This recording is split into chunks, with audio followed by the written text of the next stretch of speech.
Okay, so we're just going to run through a quick stretching session that you can just do after a workout or a running session or anything like that, and just relax the muscles and help cool them down. So first one's just going to be the hip flexor stretch then, so you're just going to be stretching that back leg.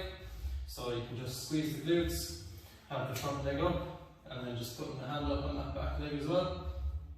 And then just holding that then for 15 to 30 seconds. And then just doing the hamstring then. Just having that out in front there, sitting back into it, reach down as far as the toes as you can, and holding that again for 15, going to hold on for 15 to 30 seconds. And then just showing that to you from the other direction then. So just having that front leg up, back leg we're just going to feel the hip flexor just up here, in front of the hip, and then just hand up straight, squeeze that glute and hold it. And then just the hamstring then out in front. I'm just going to be sitting back, dropping the torso down, grabbing the toes as close to them as you can get. And then the next one then, we're just going to be stretching the IT band. So what you're just going to be doing, bringing your leg under you as close to 90 as you can get, reaching those hands out in front, dropping the head and shoulders, having that back leg straight out, and just holding that again for 15 to 30 seconds. And then you do the same on the other side. So I'll just show you from here again.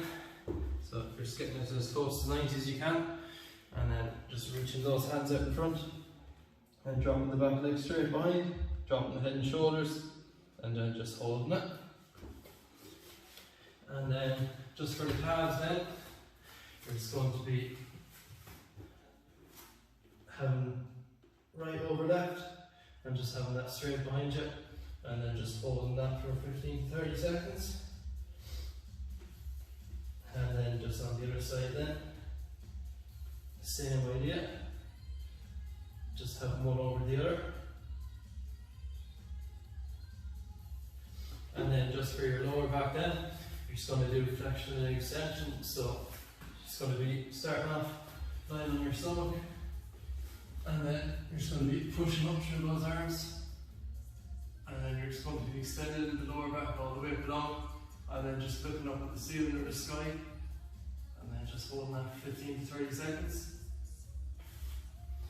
And then you're just going to be sitting back into it then, bringing your bum onto your heels or as close to them as you can get, and then just holding that for 15 to 30 seconds as well.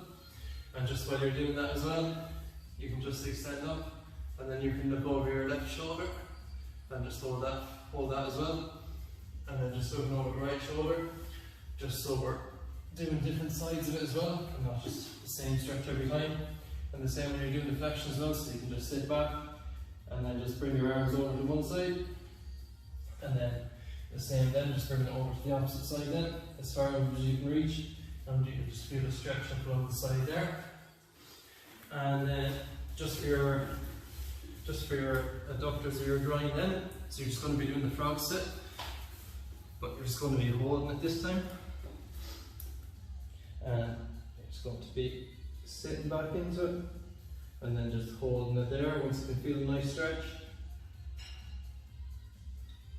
Or if you feel like the frog sit is too much of a stretch, you can just go onto your tippy toes, hands inside the knees, elbows inside the knees, hands on the ground, and you're just going to be pushing out, and you just feel a nice stretch in the groins then as well. And then last one then is just for the quads, so just leg out in front, and then you're just going to be reaching behind you and grabbing that up there, and you just feel it just run up along the quad there. Or if you find it, some people cramp in this position, so you can just do it in standing, or else you can just do it in lying then as well. So you're just going to reach behind you and grab it like that. Easiest position to do it in.